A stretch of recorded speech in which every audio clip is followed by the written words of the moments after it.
ये गाना है जो कि मारपीट करके अपने वाइफ को भेज देता है लोनायर, उन्हीं लोग के ऊपर गाना है।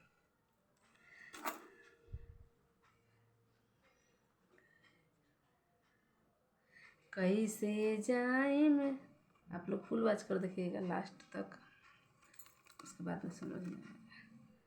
कैसे जाए ससुररिया सुनाए मैया, कैसे जाए ससुररिया सुन, चाहे कोई मारे हमके चाहे गोरी आई हो, हमहू जाइबो मैया अपना ससुररिया, हमहू जाइबो माई अपना ससुररिया।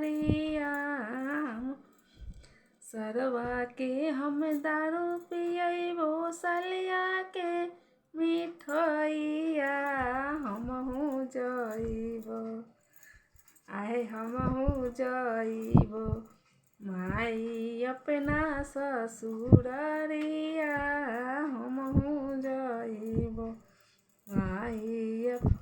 चाहे कोई मारे हो चाहे गोरिया ई, हमहू जाइबो मैया अपना ससुररिया।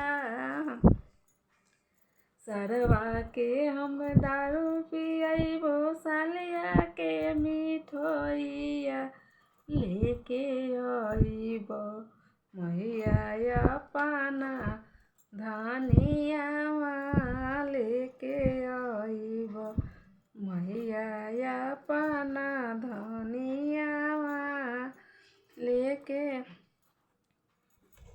सरवा के हम दारू पियबो सलिया के मिठैया, लेके आइबो मैया अपना हो धनिया, लेके आइबो मैया अपना धनिया लेके।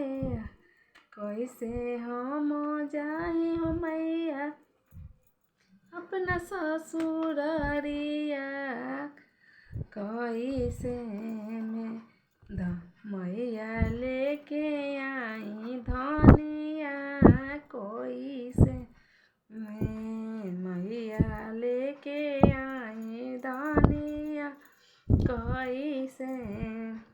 ये गाना है जो चला जाता है लोग ससुराल जो भेज देता है लोग अपने अपने वाइफ को, वही जगह लड़ाई से उसके बाद इनका ये गाना डर से आदमी जाता नहीं।